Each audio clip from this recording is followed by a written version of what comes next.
الحمد لله المتوحد بجلال ذاته وكمال صفاته المتقدس في نعوت الجبروت عن شوائب النقص وسماته، والصلاة على نبيه المؤيد بساطع حججه وواضح بيناته. أما بعد فأعوذ بالله من الشيطان الرجيم. بسم الله الرحمن الرحيم.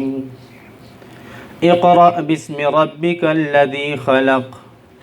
خلق الإنسان من علق. اقرأ وربك الأكرم الذي علم بالقلم. وقال الله تعالى في مقام آخر: إنا نحن نزلنا الذكر وإنا له لحافظون. وقال رسول الله صلى الله عليه وسلم: خيركم من تعلم القرآن وعلمه، أو كما قال رسول الله صلى الله عليه وسلم: إن الله وملائكته يصلون على النبي يا أيها الذين آمنوا صلوا عليه وسلموا تسليما. طول بشوق سورة درود شريف وای. اللهم صل على محمد وعلى آل محمد كما صليت على إبراهيم وعلى آل إبراهيم إنك حميد مجيد. اللهم بارك على محمد وعلى آل محمد كما باركت على إبراهيم وعلى آل إبراهيم إنك حميد مجيد. زما محترم علماء کرامو، خصوصاً حضرت مولانا مفتی شکیل احمد صاحب، حضرت مولانا نسیم الله عزیزی صاحب او نور کم زمون مرګري علماء کرام هغه ناس دي او نور ګڼ شمېر راجمع شوو عوامو. الله جل جلاله مونږ او تاسو سره ډېر زیات احسانات کړي دي. که مونږ او تاسو د الله تعالی احسانات شمیرل وغواړو نو مونږ او تاسو د الله تعالی احسانات شمیرلی نشو. خصوصا په دې امت باندې الله جل جلاله یو دوه نعمتونه احسانات داسې کړي دي چې دغه نعمتونه دغه احسانات په نور امتونو باندې نو کړی شوي. هغه نعمتونو کې یو نعمت د حضور پاک صلی الله علیه وسلم په صورت کې دی، او دویم نعمت هغه د قرآن مجید کتاب په صورت کې دی. ځکه عزتمندو که مونږ او تاسو وګورو نور څومره کتابونه مخکې تیر شوي دي، هغوی ته خو د الله جل جلاله کتابونه وو، خو د الله کلام نه و. که تورات دی د الله کتاب دی خو د الله کلام نه دی، که انجیل دی د الله کتاب دی خو د الله کلام نه و، که زبور د الله کتاب و خو د الله کلام نه و. صرف دغه یو شرف او دغه یو فضیلت که حاصل دی هغه صرف قرآن مجید ته حاصل دی چې دا څرنګې د الله کتاب دی داسې د الله تعالی کلام دی، د الله د ذات نه راوتې خبرې دي. عزتمنو دا هغه لوی نعمت دی، هغه احسان الله تعالی په موږ او تاسو باندې کړی دی چې دا د نورو ټولو کتابونو هغه ناسخ ګرځېدلی دی. که تورات دی، که انجیل دی، که زبور دی او که سل صحیفې دي، د قرآن مجید په وجه باندې منسوخ ګرځېدلی دي. اوس د ورځ د قیامت پورې که عمل کیږي صرف د قرآن مجید په احکاماتو به کیږي، دارنګې د قرآن مجید تعلیم به هغه خپلولی کیږي. عزتمندو دغه قرآن مجید نن چې دلته موږ او تاسو را جمع شوي یو، د دغه قرآن مجید په سلسله کې را جمع شوي یو. د قرآن مجید د ختم هغه موقع ده او دا داسې وخت وي، دا داسې موقع ده چې په دې وخت کې الله جل جلاله د خپلو بندګانانو دعا قبلوي، او په دې محفل کې چې کوم خلق راغونډ شوي وي د دوی نه د الله جل جلاله نورانی مخلوق، هغه مخلوق چې د الله جل جلاله د یو آن مطابق هم هغه نافرمانی نه کوي، هغه مخلوق د داسې مجالسو نه هغه ګیرت اوخي او تر د هغه اسمانه پورې هغه رسي. کله چې دا محفل هغه په ختمېدو شو، دا ختمیږي، ختم شي،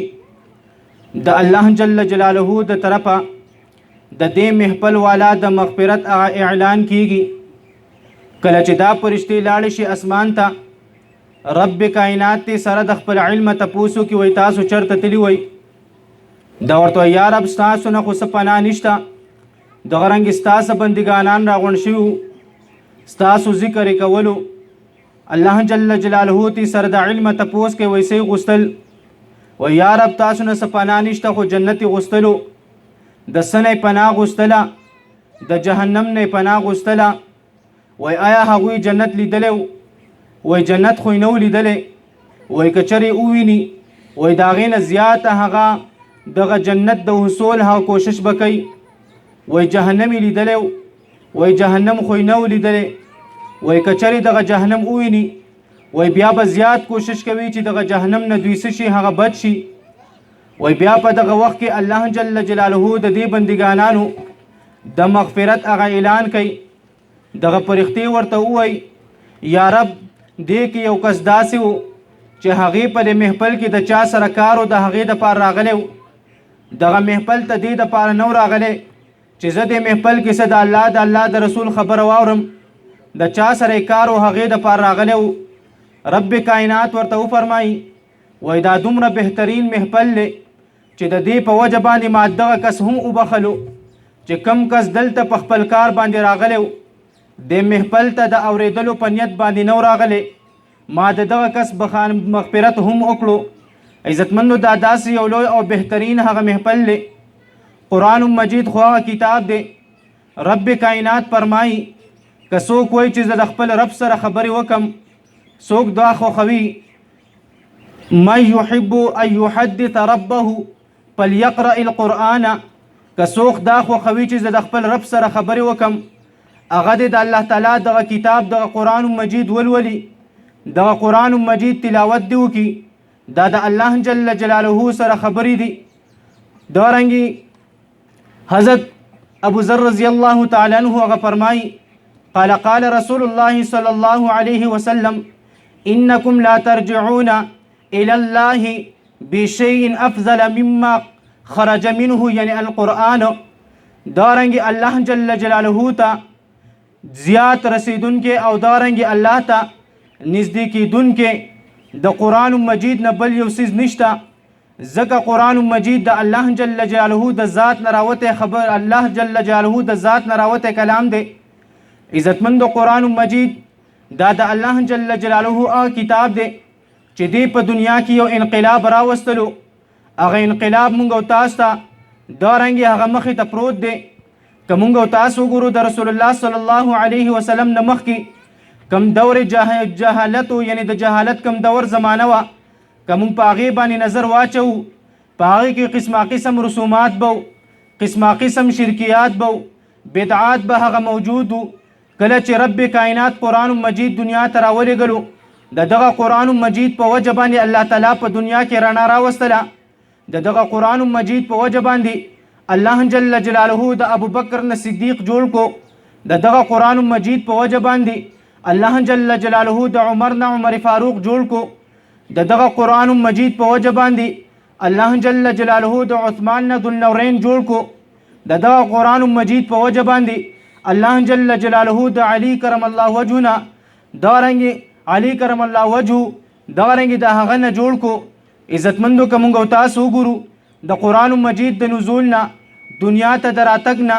په دنیا کې قسمه قسم هغه جهالتونه پراته وو قسمه قسم هغه شرکیات او دارنګ هغه رسومات موجود وو دارنګ عزتمندو چې کله قرآن مجید راغی دنیا ته دغه ارس الله تعالی د قرآن مجید په ذریعه باندې ختم کړل نن که مونږ او تاسو وګورو خپلې معاشرې ته وګورو دارنګې خپلو کورونو کې سوچ وکړو د دغه قرآن مجید د تعلیم په وجه باندې الله تعالی زمون په کورونو کې څومره رڼاګانې راوستلې زمون په کورونو کې څومره هغه بهترین حالات راغلل که مونږ او تاسو وګورو د دې نه مخکې زمونږ د دې علاقې د دې به څه حالات وو په دې علاقه کې به قسمه قسم رسومات موجود وو قسمه قسم هغه بدعات پکې موجود وو خو څوک د هغوی نه نو خبر عزتمندو د قرآن مجید پر رڼا باندې الله جل جلاله هغه ختم کړل که مونږ او تاسو وګورو د هغې دپاره دغه د الله کلام هغه راغی دغه قرآن مجید الله تعالی راولېږلو او دغه قرآن مجید د دې امت یو ذمواري هغه وګرځېدله چې دا امت به د قرآن مجید کوم تعلیم دی دا به هغه نورو خلقو ته رسوي لکه څرنګې ما ستاسو په مخکې د الله جل جلاله د قرآن مقدس کتاب نه یو څو آیاتونه هغه تلاوت کړل په دغه آیاتونو کې الله جل جلاله فرمایي اقرأ باسم ربك الذي خلق الانسان من علق اقرأ وربك الاکرم. مفسرین فرمایي د لومبه اقرأ نه خطاب دی رسول الله مبارک ته چې اے پیغمبر علیه الصلاۃ والسلام ته د خپل رب په نوم باندې هغه اولوله د الله کلام هغه د الله نوم واخله بیا د الله تعالی کلام واخله اولوله. په دغه دویم اقرأ کې دې طرف ته اشاره ده چې د دې قرآن مجید تعلیم ورکوه نورو ته، د دې قرآن مجید پڑھائی کوه نورو ته، دغه رنګې د دې قرآن مجید تبلیغ کوه نورو خلقو ته. بعضې مفسرین وایي چې دلته دا دویم اقرأ دا د تاکید دپاره راغلی دی، خو که د تاکید دپاره یې واخلي نو هم څه لرې خبره نه ده، هم صحیح ده. خو مفسرین فرمایي د لومبې اقرأ کې اشاره ده. دغه رنګې نبي علیه الصلاۃ والسلام ته خطاب دی چې ته دا قرآن مجید ولوله. په دغه دویم اقرأ کې اشاره ده، دغه کې دې ته هغه طرف ته اشاره ده چې دا نورو خلقو ته ورسوه، دا نورو خلقو ته هغه ولوله، د دې تبلیغ وکړه نورو خلقو ته دا ولوسوه. عزتمندو دغه قرآن مجید دی، دغه قرآن مجید والا الله جل جلاله په دنیا کې هم ځلولی دي او په آخرت کې ورسره هم هغه دغه رنګې د کامیابو وعدې دي. که موږ تاسو وګورو د قرآن مجید په وجه باندې الله جل جلاله ډیر قومونه هغه اوچتوي. الله جل د الله پیغمبر فرمایي ان الله يرفع بهذا الكتاب اقواما ويضع به آخرین. الله جل جلاله د دې قرآن مجید په وجه باندې ډیر قومونه هغه اوچتوي، اگر که د هغې تعلق د کمزوري نسب سره وي، اگر که د هغې تعلق د یو غریب خاندان سره وي، د غریبو خلقو سره وي، خو چې کله هغه د قرآن مجید د خپلې سینې سره رانږدې کړي، خپلې سینې سره ولګوي، دغه قرآن مجید هغې ته عزت ورکوي، هغې ته یو مرتبه ورکوي. الله جل جلاله هغه په دنیا کې هم ځلی، هغې سره په آخرت کې هم د ځلیدلو او دغه رنګې د کامیابېدو هغه وعدې دي. او هغه خلک چې قرآن مجید ته شاکي، قرآن مجید باندې عمل نه کوي، دغه خلک الله تعالی په دنیا کې هم ذلیله کوي، په دنیا کې هم رسوا کوي، په آخرت کې ورسره هم د ذلت او د رسوایي وعدې دي. که موږ او تاسو وګورو ابو جهل ته وګورو، دغه رنګې موږ او تاسو عتبه شیبه ابو لهب وغیره ته وګورو، د دې تعلق د ډېر لوی خاندانونو سره یعنی د قریشو سره د دې تعلق، خو چې کله هغوی د قرآن مجید سره د الله د پیغمبر سره دشمنی وکړه، الله تعالی په دنیا کې هم ناکامه کړل، په دنیا کې هم ذلیله کړل، په آخرت کې ورسره هم د ناکامۍ وعدې دي او په آخرت کې به هم دوی د ذلیلو نه وي. هغه خلک چې په دنیا کې ډېر کمزوري ګڼلی شول، دغه رنګې هغه د بلال حبشي رضی الله تعالی عنه په شان د بلال رضی الله تعالی عنه په نوم باندې یادېږي، او د عمار ابن یاسر رضی الله تعالی عنه په نوم باندې یادېږي چې په هغې سره په دنیا کې دغه ابو جهل عتبه امیه وغیره دغه خلقو د دوی سره په یو درستخان باندې روټۍ خوړل هغه نه غوښتل چې د دوی سره په یو درستخان باندې روټۍ وخوري، د دوی سره خوراک وکړي، او دغه خلقو دومره کمزوري هغه ګڼل کېدل. خو چې کله هغوی قرآن مجید د خپلو سینیو سره ولګولو، قرآن مجید د قرآن مجید کوم احکامات دي هغه یې هغه ومنل، هغه یې په وجود کې راوستل، الله تعالی په دنیا کې هم وځلول، په آخرت کې ورسره هم د ځلیدلو او د کامیابو وعدې دي. الله تعالی د هغوی نه د خپلې رضامندۍ اعلان کوي، رضی الله عنهم ورضوا عنه، دوی د الله تعالی نه راضي دي، الله تعالی د دوی نه هغه راضي دی. د هغې وجه دا ده چې هغوی قرآن مجید د خپلو سینو سره ولګولو. اوس که دغه قرآن مجید موږ او تاسو خپلو بچو ته وښودلو، دغه بچی به زموږ ستا په کار باندې راشي، دغه بچی به نه به سبا نه به د دغه بچو نه زموږ ستا ګیله نه وي، د دغه بچو نه به زموږ ستا شکوه نه وي. خو که چېرې دغه قرآن مجید نه موږ او تاسو دغه خپل بچی لرې وساتل، د قرآن مجید تعلیم هم ور نه کړو، صرف دغه رنګې هغه د دنیا تعلیم هم ورکړو، سکول او کالج هم پرې وویلو، عزتمندو دغه خلک به بیا دغه بچی به زموږ ستا دپاره دغه رنګې د نقصان او دغه رنګې هغه زموږ ستا لپاره د ملامتۍ سبب ګرځي. زموږ استاد محترم به یو واقعه بیانوله چې یو کس د هغه بچي و، یو بچی هغه د پلار د خپل شوق باندې د سکول تعلیم دپاره وایستلو، کور والی یو بچی دغه رنګې هغه د آخرت یعنی د قرآن مجید د تعلیم دپاره وایستلو، د خپل بچی دا رنګې دنیاوي تعلیم پې کوي، تر دې پورې چې کله هغه یو ورځ وی دی لاړو، کله چې د دغه بچي ځای ته لاړو، دی په یو دا رنګې یو کالج کې هغه کالج کې سکول وی، په کالج کې سبق وی، کله چې دی لاړو دی په هغه خپله ذمهدارۍ په هغه حالات کې لاړو، کله چې دی هلته ورسېدو دغه بچی نه نور کسان تپوس کوي وای دا څوک راغلی دی دا ورته وای دا زمونږ مزدور دی دا زمونږ نوکر هغه راغلی دی په دغه وخت کې دغه پلار ډېر پریشانه شو چې ما په تا باندې دومره خرچې کولې زه تا باندې دومره خرچې کوم خپل سر باندې مې بوج اخیستی دی ته مې د تعلیم دپاره وزګار کړی زه ستا پلار یم نن زه رالمه ته ما ته د مزدور او دغه رنګې هغه د یو ذمهدار د هغه په هغې باندې ما بلې او خپلو ملګرو ته وایي چې دا زمونږ هغه سره یو مزدور دی دا دغه رنګې زمونږ یو ذمهدار دی وایي کله د هغې نه پس زه راغلمه زه هغه خپل بچي ته ورغلمه چې کوم زما کور والا مدرسې ته لیږلی و په مدرسه کې د الله کلام یادولو د قرآن مجید تعلیمي هغه حاصلولو وایي کله چې زه هغه له ورغلمه هغه زما ډېر زیات تکریم یعنی د هغه زما ډېر زیات عزت وکړو او ټولو کسانو ته وایي چې زما پلار راغلی دی زما بابا جان راغلی دی زما یې ډېر عزت وکړو زما یې ډېر قدر وکړو وایي د هغې نه پس زه کور ته راغلمه او چې کله کور ته رالمه خپلې بیبي ته مې هغه وویلو چې ستا کوم امتحاب و هغه ډېر زیات بهترین دی هغه ډېر زیات زه نن خوشحاله کړمه ما چې کوم انتخاب کړی و ما چې کوم خپل بچی د دنیا تعلیم دپاره ایستی و هغې ځای ته چې زه نن لاړمه هغه زه نن د یو نوکر په حیثیت سره راوبلمه هغه زه د یو ذمهدار په هغه حیثیت سره راوبلمه لہذا که دغه رنګې په دنیا کې څوک دغه رنګې د خپل بچي نه خپل عزت هغه خپل عزت غواړي چې دی زما عزت وکړي دی د خپل مور عزت وکړي دی د خپلو وروڼو خویندو عزت وکړي دی د خپلو مشرانو عزت وکړي دی دغه ماشوم د الله د دین تعلیم ته وباسي دی د قرآن مجید یادولو ته وباسي دی د قرآن مجید تعلیم ته وباسي عزتمندو دغه بچی به د ده لپاره په دنیا کې هم د عزت سبب وي او په آخرت کې خو ورله بیا اسم دا رنګې د عزت سبب دی ځکه نبي علیه الصلاة والسلام فرمایي چې یو کس په خپل بچي باندې په دنیا کې په ناظره باندې قرآن مجید وویلو په ورځ د قیامت باندې به الله جل جلاله د دغه ماشوم مور او پلار ته داسې یو تاج ور په سر کړی شي چې د هغه تاج رڼا به د نور او د سپوږمۍ نه زیاته وي داسې یو تاج به دوی ته ور په سر کړی شي او که یو کس په دنیا کې په خپل بچی باندې حفظ وکړي د الله کلام پې هغه یاد کړي قرآن مجید حفظ پې وکړي په ورځ د قیامت باندې به الله جل جلاله د دغه بچی په وجه باندې د ده د کورنۍ نه د لسو کسانو شفاعت کوي